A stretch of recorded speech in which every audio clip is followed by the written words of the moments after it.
एक बार की बात, एक व्यक्ति खाता नहीं था अच्छे से, कपड़े फटे हुए थे उसके, और रात दिन बहाव में भी, बाढ़ के टाइम में भी लकड़ियाँ इकट्ठी कर लेता था और लकड़ियों का टाल सा लगा लिया था। एक दिन राजा ने देखा हमारे यहाँ इतनी गरीबी है क्या कि बाढ़ में अपनी जान की परवाह किए बिना लोग अपने लिए धन इकट्ठा कर रहे हैं, उन पे इतनी कमी है तो नालत है मेरे पास, नालत है मेरी ज़िंदगी को कि मेरे राज्य में ऐसे ऐसे दुखी लोग हैं।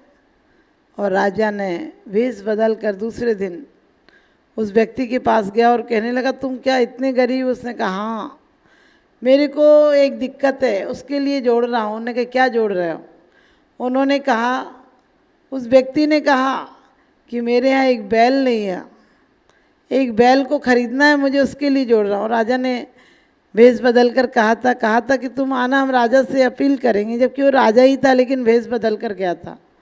दूसरे दिन उसे राज दरबार में बुलाया गया और राजा ने कहा कि तुम्हें बैल की जोड़ी चाहिए? कहने लगे हाँ मुझे बैल की जोड़ी चाहिए। और कहते हैं कि राजा ने कहा देखो हमारे यहाँ लाखों बैल हैं, तुम्हें जो बैल चाहिए हो वो ले जाओ, और तुम्हें जोड़ी चाहिए हो तो साथ में जोड़ी भी ले जाओ, एक साथ ले जाओ, दो ले जाओ, लेकिन तुम इस दरिद्रता से काम करते हो, मुझे अच्छा नहीं लगता है कि मेरे राज्य में इतने दरिद्र लोग भी हैं। उसने कहा राजन मेरे बैल की जोड़ी आपके यहाँ नहीं मिलेगी। और गया भी और बैल देखा भी लेकिन उसे जोड़ी नहीं मिली। राजा ने कहा ऐसा तुम्हारा क्या बैल है कि हमारे यहाँ जोड़ी नहीं मिली? और राजा कहने लगा कोई बात नहीं, मैं तुम्हारी जोड़ी पूरी कर दूंगा, लेकिन मैं कल तुम्हारे बैल को देखने आऊँगा। अब तो वो घबरा गया कि इतना पैसा मेरे पास है और राजा आएगा, लेकिन अब राजा ने बोल ही दिया था तो क्या कर सकते थे। ऐसे आपको पता, आपसे भी कोई बोल देता हम आपके घर कल आ रहे हैं, आप क्या कर सकते हो? आप मना भी नहीं कर सकते हो। अंदर में आपको कितनी उधेड़ बुन लगती है, क्यों आ रहा है, कितना खर्चा होगा, क्या देना पड़ेगा, कैसा इंतजाम करना पड़ेगा, 100 टेंशन होती हैं। उसको भी वैसी ही टेंशन हुई, कहने लगे अरे राजा आएगा, उसे कुछ भेंट करना पड़ेगी, खाना पीना करना पड़ेगा, ये करना पड़ेगा, उसे बहुत सारी टेंशन हो गई। लेकिन क्या करता, राजा दूसरे दिन आया और राजा ने कहा दिखाओ बैल की जोड़ी। उसने तो कई बैल इकट्ठे कर रखे थे और वो बैल जीवित बैल नहीं थे, जड़ बैल थे, इन्हें रत्नों सोने के बनवा रखे थे, और एक वैसे बैल की जोड़ी अभी रह रही थी और उसके लिए इतनी मेहनत कर रहा था। राजा देखकर दंग रह गया और राजा कहने लगा तुम्हें नालत है, तुम पर इतना सामान है, इतनी संपत्ति है कि तुम पूरे क्या तुम्हारी 7 पीढ़ियाँ खा ले तब भी तुम नहीं खा सकते हो, और तुम ऐसी बरसात में। उसने कहा बस राजा ने एक भावना है कि एक बार एक बैल और बन जाए। राजा ने कहा एक बैल बन जाएगा तो क्या तुम तृप्त हो जाओगे? तुम्हारे पास इतने बैल और पहले से थे, क्या तुम तृप्त हुए? और चुप रह गया। लेकिन वो तो हटीला था, उसे तो बैल इकट्ठे करना थे। और कहते राजा ने उसे सजा सुना दी, सारी संपत्ति छीन ली उसकी। कहा आज भी मेरे राज्य को बदनाम करता है, इसे इतना मिला है फिर भी ये भिखारी की तरह रातों रात काम करता है। क्योंकि भिखारी 2 तरह के होते, एक मंदिर के बाहर, एक मंदिर के अंदर। एक चित्त से सुंदर, एक चरित्र से सुंदर। अमीर आदमी चित्त से सुंदर है, चित्त उसका अच्छा है, चित्र अच्छा है लेकिन चरित्र अच्छा नहीं है। और गरीब आदमी चरित्र भी अच्छा है, चित्त भी अच्छा है। गरीब आदमी के यहाँ जाओ वो कुछ कह देगा खा लो पी लो, लेकिन अमीर का दिल इतना छोटा हो गया कि वो खुद ही नहीं खा पाता है, खुद भूखे मरता है, खुद डाइटिंग करता है, दुनिया की दवाइयाँ खाता है। आज का आदमी रोटी कम दवाई ज़्यादा खा रहा है। मंदिरों में, धर्मशालाओं में, त्यागी वृत्तियों पे पैसा नहीं लगा रहा, उससे ज़्यादा हॉस्पिटलों में लगा रहा है। क्योंकि हमारे आचार्यों ने कहा भी है कि जो यदि नहीं देता है शक्ति के अनुसार, सिर्फ तन ही, पैसा मत देना, तन भी देना, मन भी देना और धन भी देना, लेकिन जो नहीं देता उसकी यही हाल होती है। राजा ने उसकी सारी संपत्ति छीन ली। कहीं हमारे और आपके साथ भी ऐसा ही तो नहीं है? हमें राजा ने, परमात्मा रूपी कर्म रूपी राजा ने हमें बहुत संपत्ति दी, बहुत संपत्ति दी है। आप कहेंगे क्या दिया है? अरे जो दिया है वो सोचो।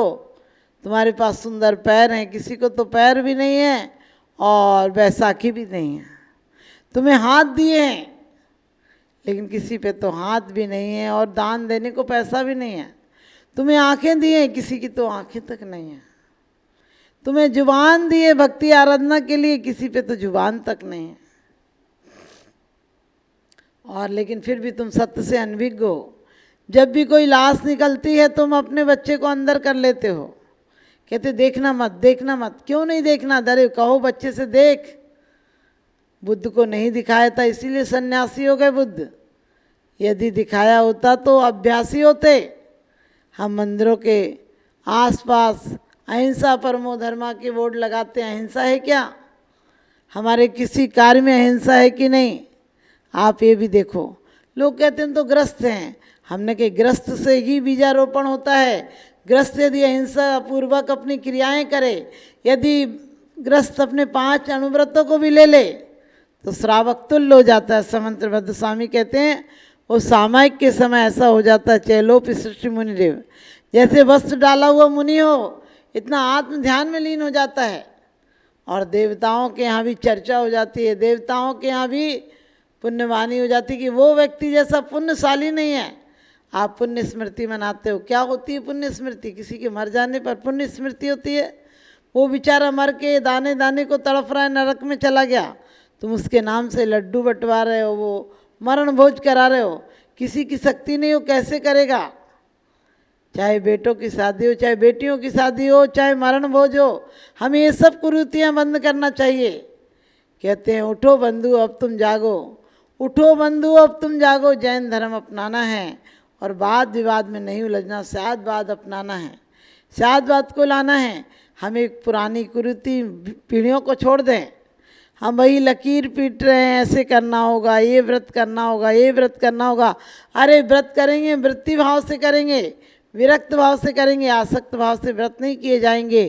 क्योंकि आसक्त भाव से जितने व्रत किए गए हैं, नारायण प्रति नारायणों के इतिहास उठाकर देख लो, आसक्ति पूर्वक आकांक्षा पूर्वक व्रत किए गए हैं तो रसातल में मिल गए, भूमि सात हो गए और उन पर बहुत कहर बरपाए गए। हमें ऐसा काम नहीं करना। हमें इतनी सुंदर देह मिली थी, इतनी सुंदर देह मिली थी, मैंने मैली कर ली और अरमानों का गला घोंट कर पाप की गठरी भर ली। अरमानों का गला घोंट कर पाप की गठरी भर ली। आज आदमी सुबह से शाम तक पाप कर रहा है। सोचना, उसे क्लब से लेकर पार्टियों तक सब जगह हिंसा हो रही है, भी कथाएँ हो रही हैं, पाप हो रहे हैं और दुर्गुण हो रहे हैं, बेविचार हो रहे हैं। और उसके बाद हम कहते हैं हमारा देश उन्नति में है। हमारा देश तब उन्नतिवान हो सकता है, तब उन्नत के शिखर पर पहुंच सकता है जब हमारे भारत देश में दोबारा से अहिंसा, सत्य, अचौर्य और ब्रह्मचर्य आदि की परिग्रह प्रमाण व्रत की शिक्षा दी जाए। हमारे यहाँ लोग कहते क्या करें, बच्चे मानते नहीं। हमने कि मनवाओ ने, पहले मनवाओ, क्योंकि बच्चा 5 साल में वो सीख लेता है, उसकी वो शरीर की आकृतियाँ और मनोवृत्तियाँ निर्मित हो जाती हैं जितना 80 साल तक अब कोई सुधार नहीं हो सकता है। इसलिए अपने बच्चों को सुधारना है तो वही परंपरा अपनाओ। बचपन से ही बच्चों को मंदिर ले जाओ, पूजा कराओ। बैठे बैठे बच्चे खेल में भी करने लगेंगे। आहार होता है, बच्चों को दूसरे के घर पे छुड़वा देते हो। अरे ज़्यादा छोटे हैं वो रोते हैं तो बात अलग है, नहीं तो बड़े बड़े बच्चों को भी आप लोग कहते बगल में खेल के आ जा। अरे वो खेल कर आएंगे तो तुम्हारा जीवन का निर्वाह कौन करेगा? तुम्हारे आवश्यक कौन पूरे करेगा? और बच्चे मंदिर से विमुख हो जाएंगे। बच्चे सोचेंगे खेलना ही पर्याप्त है। छोटे छोटे बच्चों को शुरू से ही कहो कि बेटा आहार देते हैं, पूजन करते हैं, विहार कराते हैं। मंगल विहार का है, तुम्हारे विहार को मंगल विहार नहीं कहा, तुम्हारे यहाँ को तो जाना ही कहा है। और आदमी चला ही जाए, ऐसी ज़िंदगी से तो चला जाए, जितने दिन रहेगा उतना पाप करेगा। लेकिन परमात्मा कहते हैं इतनी सुंदर सौगात सी जिंदगी मिली थी, इसे एक ही क्षण व्यर्थ मत करो, एक ही क्षण सार्थक करो। एक ही क्षण में अपने परमात्मा का स्मरण बनाओ। कोई धन दौलत कुछ नहीं होता है, सब छूट जाएगा। लेकिन बनाना है तो वो घर बनाओ। क्या रखा है यहाँ पर, क्या रखा है? अब कुछ भी पालो बेकार जाता है। लेकिन एक बार वो संपत्ति पालो जिसके बाद विपत्ति समाप्त हो जाती है, जिसके बाद विपत्ति आ तक नहीं सकती, फटक तक नहीं सकती है। और वो संपत्ति आप सब चाहते हैं तो वो संपत्ति मिलेगी, रत्नत्रय की संपत्ति। आपको ऐसी संपत्ति नहीं चाहिए, क्योंकि ऐसी संपत्ति हमने बहुत बार पाई है। एक बार एक व्यक्ति गया और कहने लगा एक फकीर से कि मुझे कुछ चाहिए। और वो उसके साथ और 2 मित्र थे, वो कहने लगे मुझे भी चाहिए। उन्होंने कहा चले जाओ इस जंगल में, तुम सूखी लकड़ी लाते हो, 2-3 रुपये में बिकती है, तुम चले जाओ, आगे चंदन का बगीचा है, वहाँ से लकड़ी ले आना, तुम्हारा घर बिल्कुल बदल जाएगा, बहुत अमीर आदमी हो जाओगे। गया, लकड़ी लेकर आया।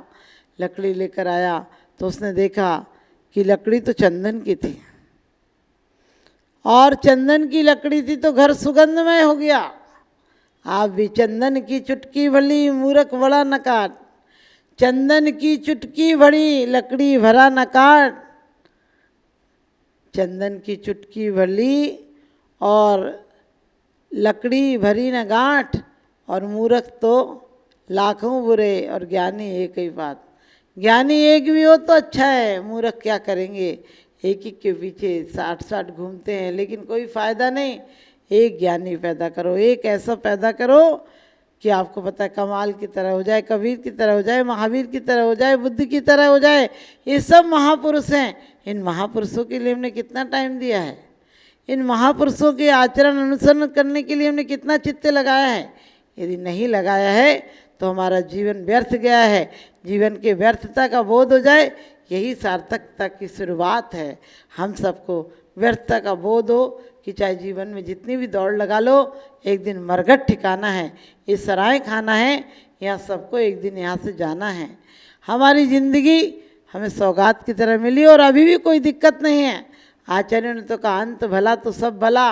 अभी नर्वस नहीं हो, कोई भी किसी को देखते हम कहते नरक जाएगा, नरक जाएगा। अरे क्यों सोचते हो नरक जाएगा, सबको स्वर्ग भेजो, तुम्हारे लिए यहीं पे स्वर्ग तैयार हो जाएगा। और हम वो स्वर्ग नहीं जाएंगे जहाँ भोगों की अति है। हम तो चाहे ना चाहूँ मैं स्वर्ग संपदा, नरकों से नहीं डरता हूँ, किंतु नरक में जाने जैसे काम कभी नहीं करता हूँ। हमें अपनी प्रत्येक क्रिया में समय निकालना चाहिए परमात्मा के लिए, अपनी आराधना के लिए, स्वाध्याय के लिए, उपदेश के लिए। क्यों, यही सार्थक होगा, यही तुम्हारे साथ जाएगा। बल्कि इस धरा का इस धरा पर सब धरा रह जाएगा, इस धरा का इस धरा पर सब धरा रह जाएगा। और ये सुअवसर खो दिया तो बाद में पछताएगा, ये सुअवसर खो दिया तो बाद में पछताएगा। आप पछताएंगे नहीं, आप पुण्यात्मा बनकर जाएंगे, परमात्मा बनने के लिए जाएंगे। हमारा पूजा करना मात्र भाग्य नहीं है, हमारा परमात्मा बनना पुरुषार्थ है। हम भाग्य को छोड़कर पुरुषार्थ पर लगेंगे, हमारा जीवन सार्थक होगा।